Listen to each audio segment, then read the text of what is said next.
I think does the story very, very justice, and it's made it a lot more accessible to modern audiences. I mean, with a story that's so fundamental about good and evil, you need to be able to show the dark to make the light gorgeous. It's like not watered down. You take Snow White just as you know her and kick the crap out of her, stomp on her heart, and put it back in her chest and see if it still beats. And it does. When you heard the other street, were you expecting that? Yeah. I mean, a lot of times you read stuff. The whole thing as an actor is you want to get as close to that experience as you possibly can. With a big, huge, universal, expensive movie, typically, my thought was that we would have to fake it quite a bit. And Rupert put us in a world that, we had the most real elements to have gone through. And I was freezing and uncomfortable and in pain and scared the whole time. And anytime you see that, to watch genuine experience on screen is so much more interesting than people faking it, and that's Rupert, that's the director. Entonces, si pasamos con las preguntas. La primera pregunta es de Rosa Barca de TV Azteca. Sí, tienes la versión si quieres.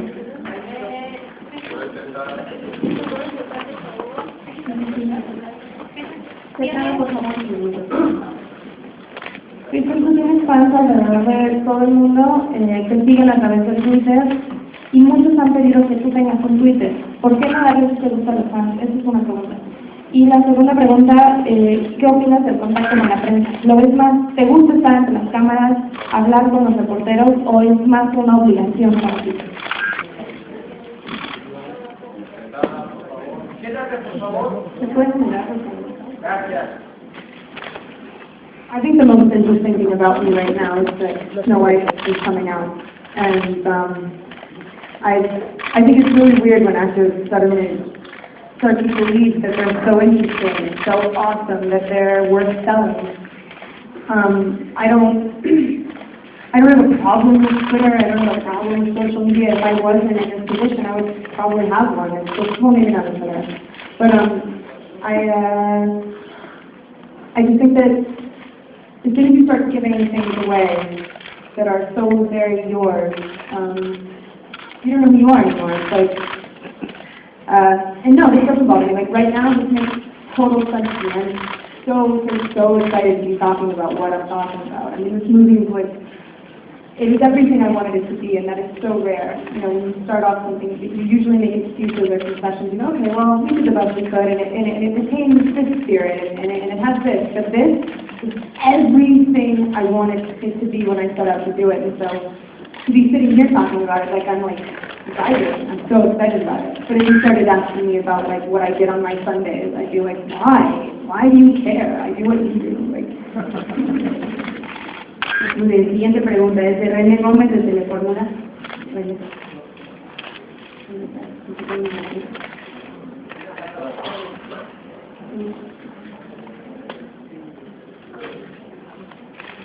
La primera para ambos.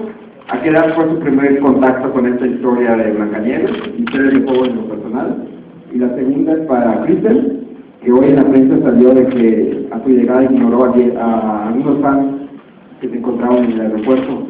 Entonces, ¿qué realmente pasó? Y eso es todo. Les agradecería que intentaran no hacer preguntas de ese tipo, porque estamos aquí para hablar de la película, por favor.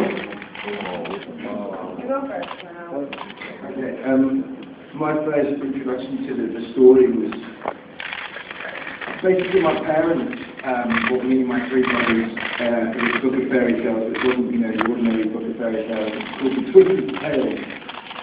So it's basically all these classic fairy tales, the Disney, whatever, that everyone knows and loves with all their pretty flowers. But basically this version was very gruesome, a lot of blood and gore. And I was about 7 years old or something. I remember reading Cinderella specifically, and at the end of the fairy tale in the book, the prince finds out that Cinderella wasn't actually a princess and she was a maid, so he chops her head off. So, I kind of grew up with the darker versions, the darker retellings of these stories. But once, I had the opportunity to read the script and, meet Rupert, he kind of talked me through his ideas and showed me a lot of the imagery that he kind of wanted to get across.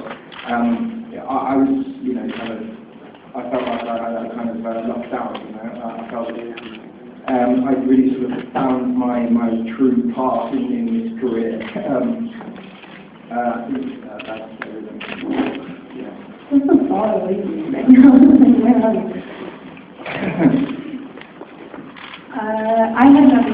I was not familiar with the fairy tales growing up. I used no idea Disney movies. Princess stories were not my favorite, to be honest. I remember watching it, but like I had to rewatch the movie just out of curiosity before the London to shoot. So I wasn't discovering anything. It made sense to me why the stories lasted so long, but it wasn't something that was striking a chord with me because of what I grew up with. And, you know, there's something new with my parents. They all just think I'm such a jerk now. I think they get it. I think when we came in yesterday at the airport, it was like, there were police everywhere. If they think that if I choose my way through airports, sadly mistaken. I would love to be able to walk through an airport on my own. I'd love to be able to choose. Yeah, I'd love to be able to choose where I walk, but I can't in this situation. So I'm really sorry, and I hope to see you guys later. We have a fan event at some point. You know, I love coming to Mexico for friends in the Jewish with the I'm involved with. It's always the most, and I'm not just saying this because I'm here in front of you. It's like the most welcoming and absolutely passionate in your, you know, so unabashedly happy, and that makes us really comfortable. And I'm sorry. Have you tried Mexican food yet? Have you tried Mexican food yet? Oh, I grew up in Los Angeles, babe. Muy bien, siguiente pregunta es de Emily Lozo de Notas para ti. Hola chicos, yo quisiera preguntarle a Cristian que hay una escena en donde llega a la isla de las hadas y realmente muestra una cara sorprendida que ella se imaginaba este paisaje así y creía que una tortuga iba a tener como plantas, no sé cómo se imagina y con qué ella dice que no serían las princesas, sino con qué personaje se hubiera sentido bien.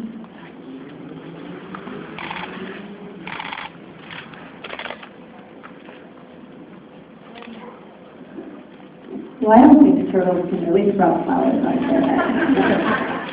But I think it's really remarkable that Rupert presented it in a way that did feel like it could exist in some parallel universe. It was like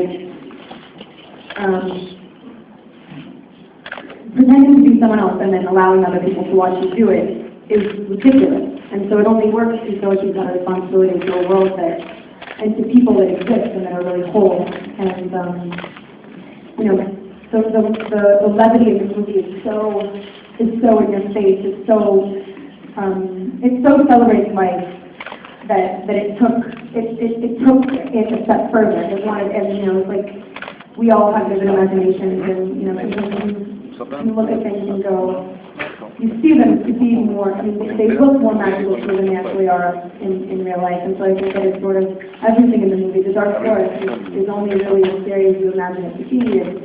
And so Snow White, I think you probably see the story kind of through her eyes, and the Enchanted Forest just really offers a nice balance to the Dark Forest. It's like it is life, and you know, it's really a fantasy movie, so it's cool to push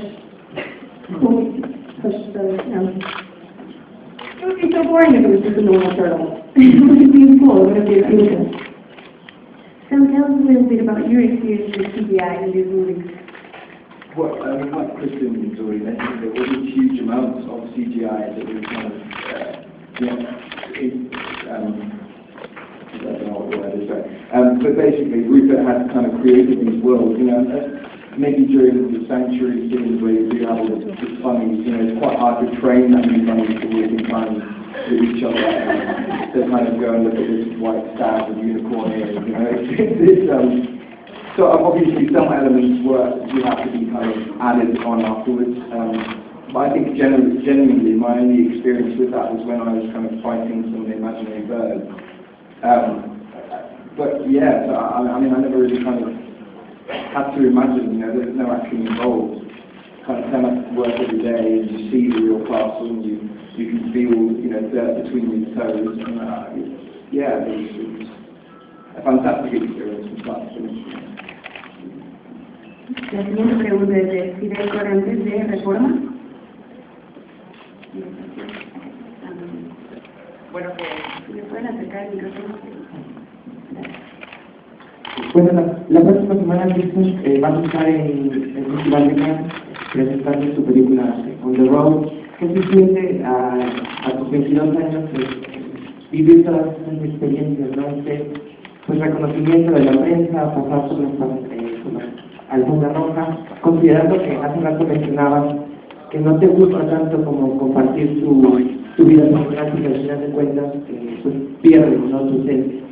Y para los dos también, si el final esté como ambiguo en la teoría de la película, de no saber si al final se queda o se va, está enamorada del cazador, se va a quedar con el príncipe, ¿qué final ellos le pondrían a la película?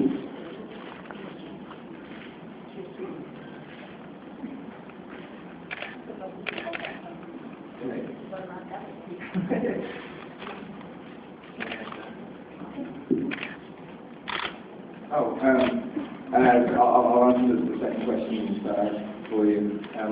Basically, what I kind of really enjoy about this particular retelling of this story is that, you know, there are a lot of twists and turns, you know, unexpected moments that hopefully will surprise people. You know, you don't want to go and see the same film that, you know, that has been done 700 times before. What we've done here is we have you know, rediscovered a lot of the storyline. The images are still there, the images that, you know, we're all familiar with, the apple, the kids. These are things that we've all grown up kind of remembering and we'll always remember. And, you know, all those images are still very much alive and, you know, well in the story. The fact that the ending is left open-ended, you know, all I can say is I hope they do another one, you know, so I had so much fun doing this one. But, you know, I think did you not watch it till the end of the credits when the prince shoots the huntsman in the face with a bow and arrow? Then when they stop ever after. No, I mean that's how I'd end it. But you know, who knows? I think what's amazing is it is left open-ended for people who make up their own minds or take whatever it is. Yeah, I think for the story that you think that you know, it's really interesting to sort of feel like that's just going to fail you. But always, you think, you know, Snow White ends up here, Snow White is so pure. The cool thing about our movie is it really humanizes the characters and puts it in a world that's just much more dangerous and sees if it can stand, sees if it can remain the fairy tale that you imagine. And it's cool when you watch something you think you know and then you go, oh, I think I just saw like a glitch in space. And it's, you know, it's nice to see, it's nice to wonder, that's all. And, yeah, about going to Cannes, and I you know,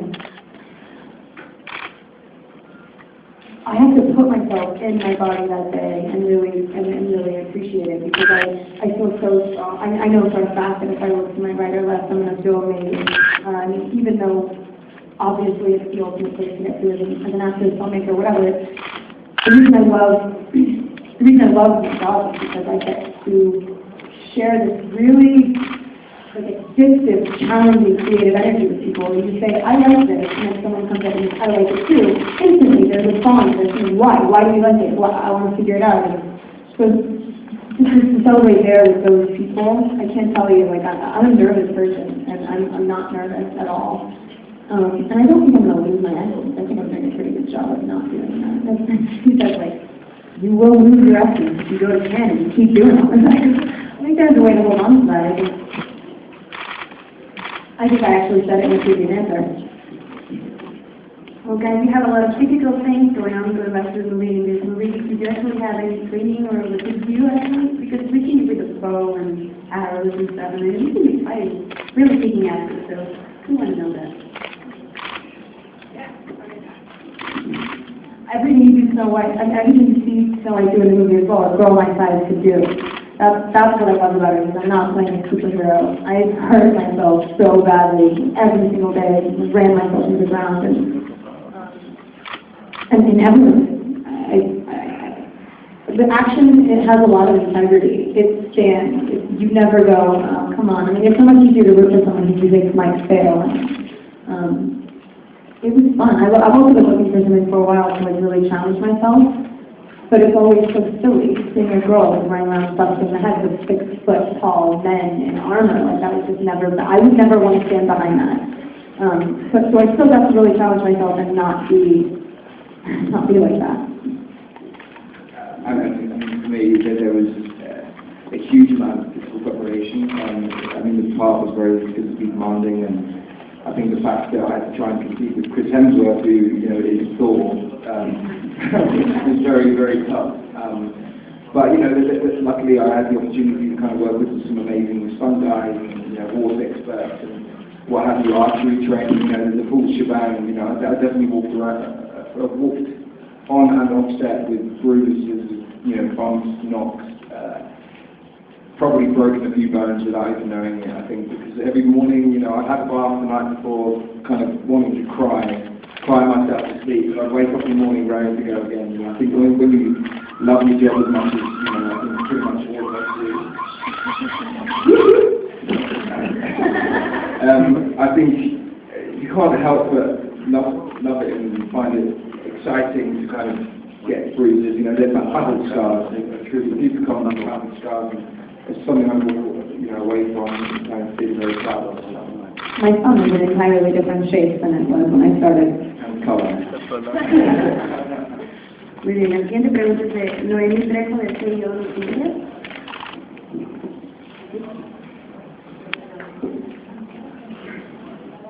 Hola, ¿qué tal? Bienvenidos a México. La primera pregunta es para Kristen. ¿Cómo hacer de BlancaNieves una mujer de acción? Y si pueden comentar los dos, ¿cómo fue trabajar con Charlize Theron?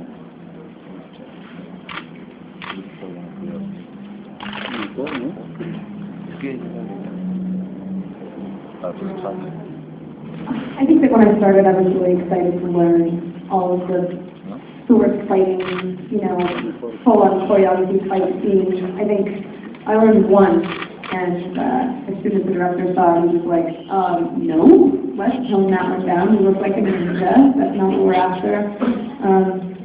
I think to play somebody who doesn't actually seek the satisfaction in the action that she's carrying out. Usually you watch action movies, kill, kill, kill. It's really interesting to watch. All of my action is motivated by fear, and you know, this girl is not crippled by it. Every, you know, that flight or fight feeling, when it comes down to it, you would think Snow White in fear would go. It's for whatever reason she's so delicate and so sweet and so ultimately who you think Snow White is. Yet at that last moment, she doesn't go like this.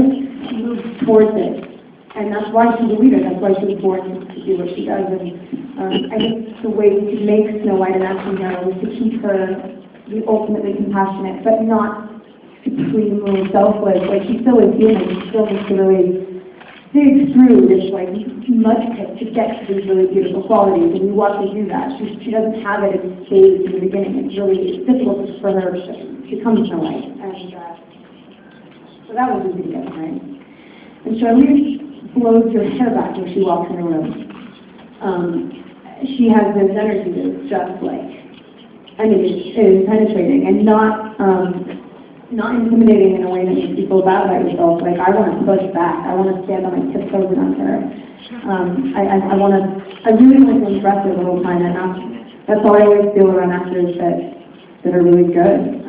I've looked up to her obviously my entire life. She was the one sturdy, solid block standing in the middle of this movie saying it's probably going to be good.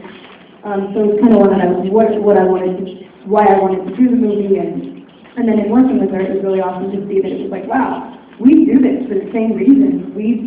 We're willing to hurt ourselves for the job. We're willing to, like, we want to get as close to the experience as we can, and I can tell you a lot of actors aren't like that.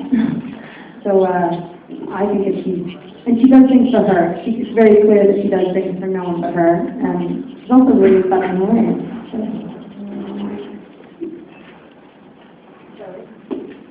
I never actually crossed paths with Shalise on set.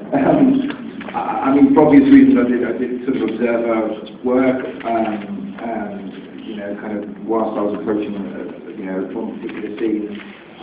So just having the opportunity to kind of watch her in action, you know, you can't help but feel very lucky and privileged. You know, she's been somewhat an inspiration to a lot of, you know, you know, upcoming actresses or whatever, because it's you know, her fantastic performances. And yeah, she doesn't mind looking ugly, you know, and for a beautiful girl, that's I'm sure it's very rare. Like, but she, you know, she's not afraid of people not liking the character, or, you know, she always sort of finds a way of making, or understanding why people are making those choices. And I think the great thing is, especially, you know, about both of them, both Snow White and Queen Ravenna, you know, both the actresses playing, you know, they've approached it in such a strong way, and, you know, I think it really shows on screen, personally. Alejandra García, de TV Joven. Hola, bueno, bienvenidos a México, y bueno, nos gustaría escuchar alguna experiencia o algo, un momento especial que vieron en el set durante la grabación de esta película, y también me gustaría, bueno, saber si saben hablar español o alguna palabra que sepan.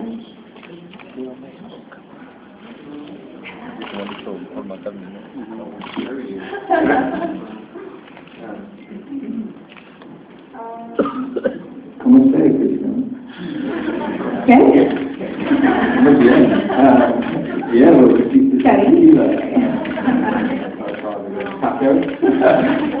I grew up in Los Angeles, so this is shameful. I think if there's one language that I could pick up like that, it would be Spanish. We go to all these different countries, and they ask me to do hacks and do camera, and I can do it here really easily. Like the shape of it all makes a lot of sense to me. But then, you know, you find yourself in South Korea or anywhere, like even Berlin. I couldn't say some of this stuff, but so it's really stupid that I don't know more. I think, yeah, like 5 words maybe. He was walking around saying like, "Muchas gracias," which is so Spanish. Like, we're never gonna. I'm very new to these tour things, right? And I'm pretty much one step behind everywhere I go. So I was in Spain saying Dankeschön, and now, yeah, so I apologize for not picking up quicker. One day I'm like, okay. Yeah, I've got a good one. Yeah. He looks very stunning and strapping and intimidating in armor when he's in the movie. But on set, oh lordy, he would lift up his right arm and smack himself right in the head. He couldn't move anything. He literally was a walking turtle. Finish it off is the best story, definitely yours. Okay, well, the armor was pretty much a very, very restricting costume, you know, but again, I know that I'm lucky to have a job, let alone one like this, so I don't begin to complain about anything or anyone, you know. So basically, I can't get on set. Rupert, the director, says, Sam, Chris, I want you to ride your horses in the castle grounds, you know, charge, you know, jump off, get in a triangle, head, you know, sort of big battle scene in the courtyard. I was like, yeah, totally, mate, yeah, wicked, let's go for it. I've never dismounted a horse, like, while it was still moving before, so, you know, it was kind of very intimidating. Nonetheless, I charge in, you know, I don't think about, you know, slowing the horse down at all. So, I mean, my horse is pretty much at full sprint right now. I try to swing my leg over, but obviously in the armour, I'm pretty much lying down on top of the horse. As I get my leg over the head, my other foot gets caught in the stirrup. My face hits the floor. You know, thank God the armour actually, as restricting as it was, did brace my fall. Face hits the floor, I kind of turn around and I go, oh my God, oh. And then the worst part about it was, you know, not the fact I fell off the horse, it was the fact I turned around and see Chris Hemsworth kind of glide so glamorously off the scene. It was just like James Dean in an evil scene, like, it was like so cool. All he was missing was a cigarette going to eat. you know, then Rupert saying, carry on, just keep going, guys. Sam, just please get up. On the floor. Thank God for Chris Hemsworth, you know, without him I probably wouldn't be standing today. So, yeah, I mean, he kind of lifted me up. We tried to carry on, but I think the laughter was just too much. That's my favorite. Carry on! Just keep going! I don't care if you've broken your neck, Sam. Get up and do it again. But yeah, so yeah, that's one of my favourites. I'll carry that with me for the rest of my life. Me too. Abelardo Luzania de Multimedia. Ok, esta pregunta es para los dos. ¿Qué piensan sobre la competencia que se dio este año entre BlancaNieves, hablando de la versión protagonizada por Julia Roberts, y cuál es la opinión que tienen ustedes sobre esta versión que ya muchos tuvimos oportunidad de ver? Y la segunda es para Kristen. ¿Tú en lo personal a quién elegirías? ¿Al príncipe, al cazador o a un vampiro?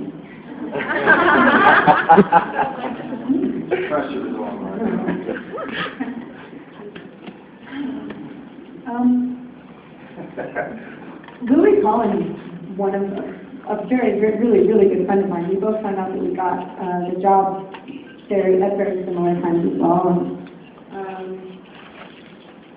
You know, I don't have much of an opinion, to be honest.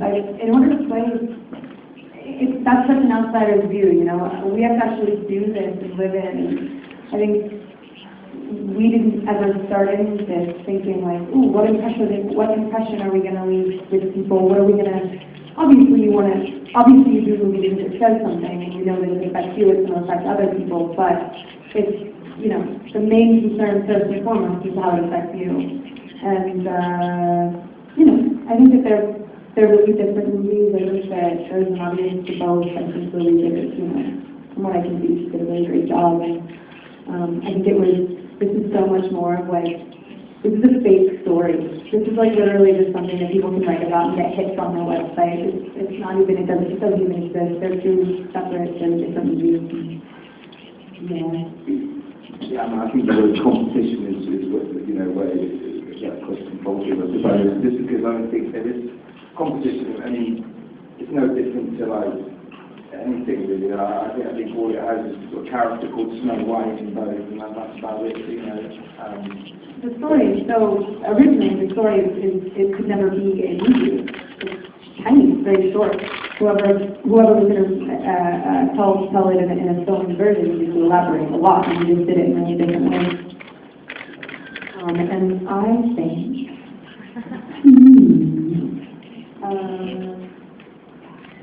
well, definitely, I mean, that's my friend. I personally go with the vampire. They'll live forever, you know.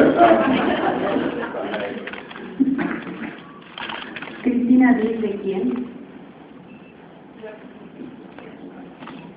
Hello guys, welcome to Mexico. This is for Christian. It's nice to hear that you know a lot of things about Mexican culture. I know your mom is working with a Mexican actress called Kate Castillo, so I was wondering if you are planning to, or would you like to work with a Mexican actress or actress? Can you say the first part again? Because I was listening to someone speak Spanish in my ear and yet you were speaking English. Practically, that is really nice, and it's good to hear that you know a lot of things about our culture, so welcome, and we're glad to hear that. Thank you. Yes, definitely. Not to say that funny question. Oh, how do I answer this? Not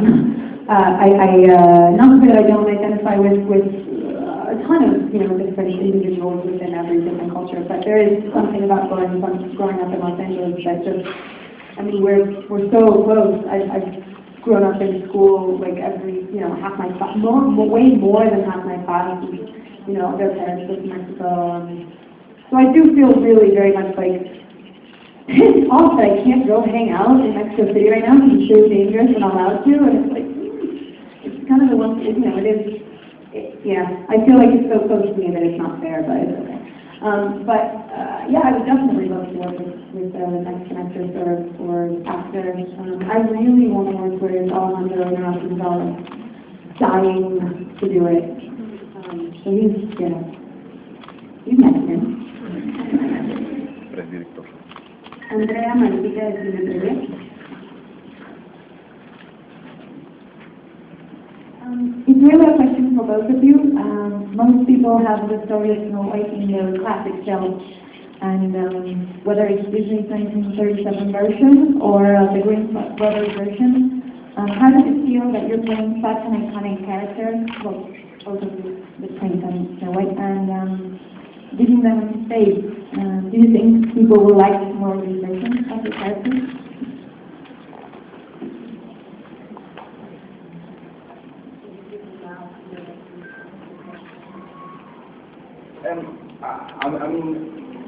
I think my character is probably the one essentially changed the most. I think from the story that we all know and love. I mean, the guy was a bit of a wet fart, to be honest. Like he kind of walk in and kiss a girl and everyone gets back there after.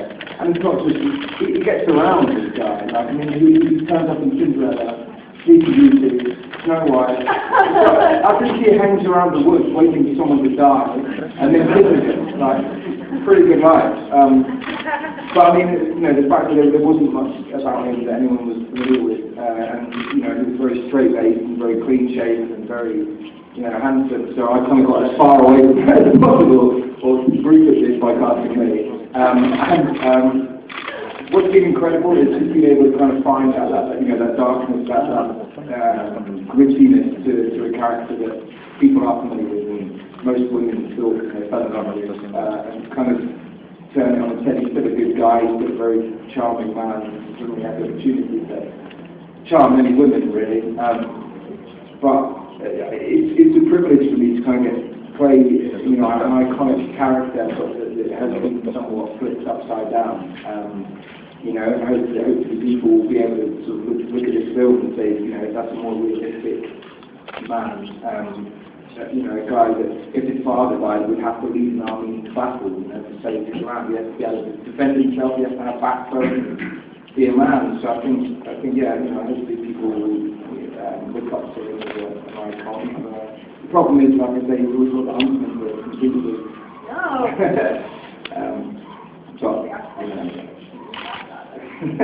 Yes. Yeah. I think it would have been really impossible to hop on a Snow White's train if all she did was interpret her virgin clean house. I think that back when Disney did it, it was really important and really valued by men and women to be that ultimate caretaker, maternal figure, and it was really strong. And it's just that we luckily, we do more than that now, and we've progressed, and I think that we stay really true to Snow White is. And so I think that it will be much easier to accept all of her, hopefully not ideal, but really pure qualities. I think it'll be easier to accept them rather than just think that it exists in a fake world. We test her, but we don't betray her. So yeah, I think it's really, not to sound totally pretentious, but it's very modern, the cake that we have. La siguiente pregunta es de Liz de Cine en Línea.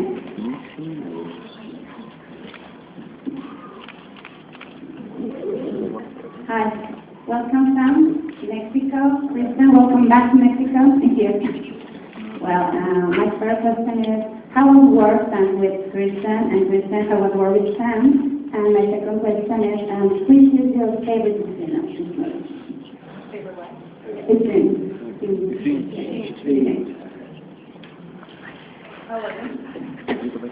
You know what? It's a nightmare. The thing is, I'm not just with Kristen, with a like sort of dwarf Kristen. Mainly with me. Yeah, no, I kind of grown up watching these guys on the big screen. Basically the reason I've got into this industry is and having the opportunity to work with someone who is so young and so talented, she's very driven, she's very focused, and I hate to kind of dig her ego up, but the fact is, she knows what she wants, she goes and gets it, and she doesn't give a sugar dust in any way. It's amazing, because she must be so inspirational to so many girls. I never kind of grew up being a girl, so it's quite tough for me to sort of look at this, but I can pretty much guarantee that she's an inspiration for a lot of girls really at home. She's very inspirational, she's young, but at the same time she's driven, she's hardworking, she's very professional and a normal girl, which is, I think is probably one of her star qualities. Okay, so Sam is, not to take the focus off like personal whatever, but the whole team would have done anything for it and for the movie. And I think it's really important, like, Sam, he sort of has this thing all the time, like, this wide-eyed sort of, wow, I don't really know where I am, but I'm always like, please, you know exactly where you are, you're so present and she's so steady, and I mean, like, it's sweet and modest or whatever, but at the same time, it's like you just sort of want to do it. And it's not easy for people who've not done so many projects to step on something so big, keep up, like, I mean, not keep up, but literally, like, lead the way in some cases, like, as you said, the prince can't be what you imagine him to be. He needs to feel reliable. And you can't ask that. Sam is very reliable. He's just steady. He is a man. And I was really happy that he's my friend. And he's really funny and stuff, so it's fun to be on set. Where would you do this game?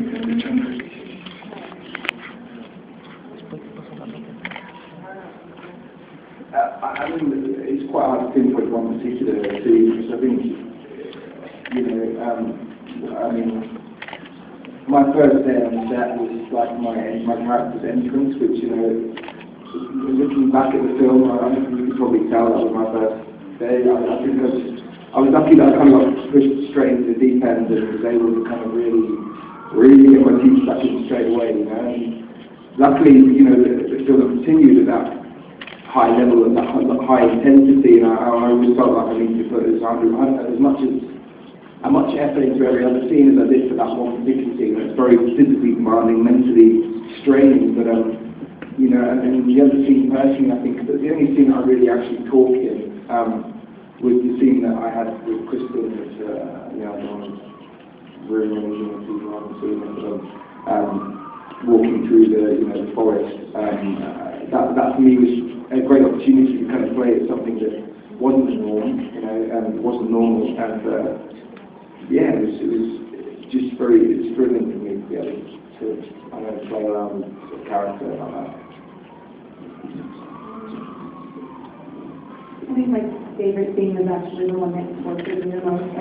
We threw out and rewrote 500 versions of the big 1,000 sheets at the end of the movie. And I think at the end of the day, it probably doesn't even make sense. It just feels right. It can sort of explode out of somewhere that existed from a place that had experienced everything in the movie. It was the last thing that we shot. And so I think it was really important that we had walked every mile. And it's also it didn't feel silly to me. It didn't feel silly to say, who will be my brother, and have a bunch of men actually want to stand behind you and follow you, like that. The original version of the speech always was very straightforward and very much like an imitation of something we've heard before. It was very Bravehearty, and we are not Braveheart. And so I think doing that night is like so big. It was the closest. I experienced it. It was like I needed to fight for it. I needed to convince the whole crew. I needed to convince everyone that it was worth it, that I was worth it.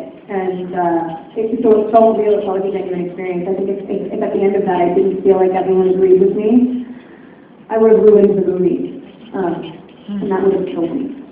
Just going back to what I was saying about how driven Kristen is and how talented. Basically, that was the coldest night, I think, in English history. It was absolutely freezing. Everyone was standing there, like the girl was wearing like a nightie and like no shoes, and and was walking, and take one, take two, take three. I mean, I'm pretty sure the director could have taken any single one of those takes and started to know what it made. Seriously, it's one of my proudest moments of someone, you know. I think it's like, no, I'm not just saying that because she's here either. But seriously, she absolutely smashed it, like take after take after take, and change it up, and I'm pretty sure that, you know, the director was spoiled for choice, and you know, no, well done, and I'm pretty sure everyone will agree. Vamos con la última pregunta, es de Fernando Zavala, del Mercurio. Hola, tengo una pregunta para ambos. Kristen, tú dijiste que una de las razones que gustaba esta película, una de las cosas que más te gustaba de esta película era la acción que tenía. Dentro de eso, y viendo la escasez que hay en este momento de estrellas femeninas de acción, ¿te gustaría experimentar con ese lado, ser una estrella femenina de acción? Y para Sam, luego que se estrene esta película, en la mayoría del mundo se va a ver conocido por los grandes superproducciones de Hollywood. Dentro de Hollywood, ¿este es el camino que te gustaría seguir tu carrera o también te gustaría combinar con producciones también pequeñas?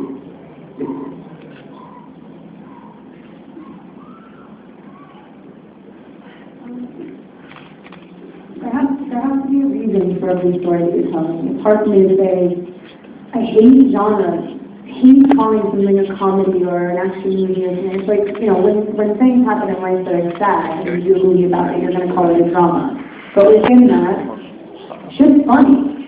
Stuff happens that makes you laugh. And so what is it now? It's a dark comedy? It's like, it's an outside perspective. It's, you know, I can do movies, step out of it, look back and go, oh yeah, it is an action movie. Or, oh yeah, it's funny, it's comedy. And other people definitely can say that, but it needs to come from a place that feels like the story is worth being told. And there is definitely a need right now, like there's an obvious desire for strong females, you know, in action movies. But I think that the coolest way to do it is to like I said before, you know, really get down to how a woman can be strong. I mean, a strong woman's not always the one on the forefront of a group, like desperately trying to serve herself, and we're not built to be physically strong. Our strengths are in our steadiness and in trusting yourself, and so if you can find that within an action movie, definitely, but I'm not too into the idea of just running around killing people for the sake of it. There has to be something behind it. There's got to be a reason. And with regards to, you know, my choices I've made so far, they haven't really been choices. Like, I finished drama school like 2 years ago, and I think Pirates of the Caribbean just came out of nowhere. Like, it's the only audition I did last year, pretty much, and luckily got it, and I was hardly going to sort of turn that down. You know, I thought I was going to be playing trees in pantomimes for the rest of my life, but having the opportunity to kind of work with some of the, you know, the industry's greats, and filming in Hawaii, you know, I was kind of ticked a few boxes, definitely. This following up, you know, it was very important to me that I wanted to kind of, I you know, jumped at the chance, but what was important to me was that, you know, I kind of didn't play the same character that I just played, you know, in Pirates, and basically I remember talking to Rupert, and one of the earliest drafts, there was not too many dissimilar characteristics about the two, and I kind of started crying a little bit, going, I don't know if I want to do this again. I'm just going to be playing Philip, but instead of a mermaid, I've got Snow White, like, you know. So, I'm definitely, obviously not complaining, but I do now want to kind of get away from this fantastical world a little bit. So, you know, I do have a few things in the works and lined up, and fingers crossed everything can work out, but they are a lot, you know, different to this. But again, you know,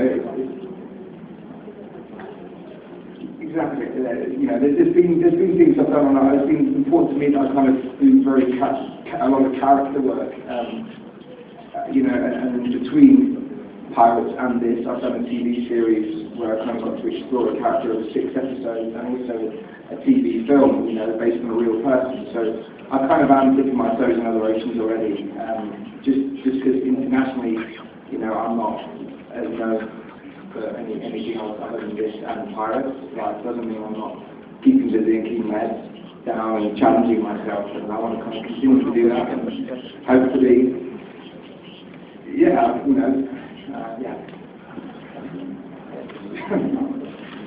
Thank you guys, thank you very much. Enjoy your stay in Mexico. Muchas gracias.